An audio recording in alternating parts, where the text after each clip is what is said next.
A representative in North Carolina, Tricia Cotham, has switched parties from the Democrats to the Republicans just 3 months after being sworn in. And if that sounds bad, I want to be clear. The way she did it actually makes it worse. So this would, by the way, give Republicans a veto-proof majority over Democratic Governor Roy Cooper.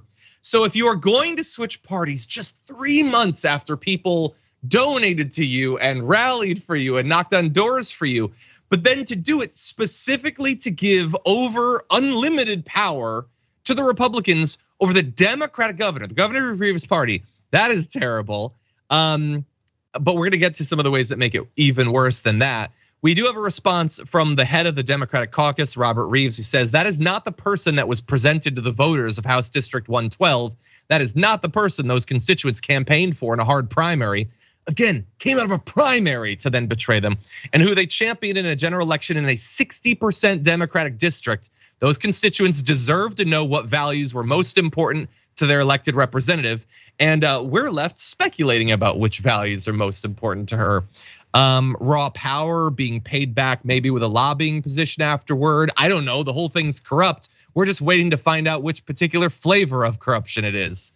The governor called it disappointing. You can understand why. It says her votes on women's reproductive freedom, election laws, LGBTQ rights. I apologize, I drank a lot of caffeine before the show. LGBTQ rights and strong public schools will determine the direction of the state we love. It's hard to believe she would abandon these long-held principles, and she should still vote the way she has always said she would vote when those issues arise, regardless of party affiliation. Well, I guess we'll see. I don't know, people in North Carolina, fingers crossed, then she won't totally screw you over. What do you think? Yeah, isn't this weird? It's one of those things where now she's switched parties, and maybe you have to make assumptions, right? Oh, whatever payment happened, whatever promises were made, whatever reasons behind that shouldn't, and this doesn't be a requirement, but I would think, shouldn't you tell folks the reasons why you're switching parties, especially 3 months into it? If you're disgusted with the things the Democrats are doing, that's cool. Say those things that you're disgusted with what they're doing. I mean, look, Joe Manchin openly talks about how much he hates anything that he says he's about, and also Kirsten Sinema after she then switched and gone independent. It's pretty obvious, but they're gonna have to deal with actual Democratic voters who are like, yo, you said this, and you said the third thing. This is what I agree or disagree with you on. Whenever she may come forward with her principles, even if it's just to appeal to more Republicans, you would think she'd go, oh, I totally forgot. What I meant to say was I actually don't care about women's rights and things like that. You're supposed to be, I would think, looking to appeal to your new voter base, which is a bunch of Republicans, right? And your new folks that you're gonna work with, Republicans. You switched parties, if nothing else. Yeah. If not even for the detractors, for your new base, you should tell them how much you're a Republican. How come that hasn't come across yet? Yeah, I know a lot of people in the chat are like, how is this legal? Like, no, it is, you can do it. And she's not the first person or whatever. I mean, she's effectively doing cosplay of Kirsten Sinema right now. But plenty of people, other representatives and all that have switched parties, it happens. So no, I don't think it should be illegal or whatever, but I feel like there should be something you can do.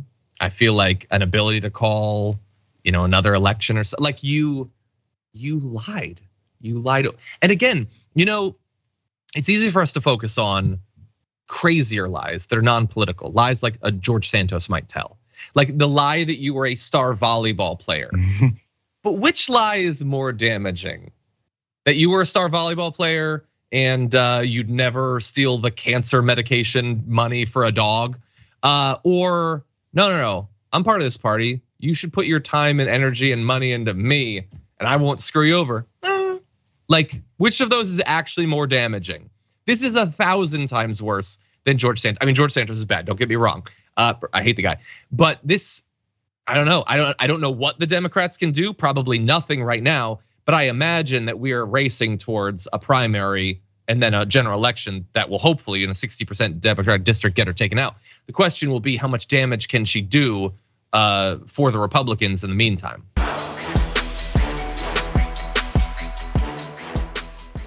Check out the Damage Report podcast each day, wherever you get your podcasts, whether Pocket Casts or Stitcher or iTunes.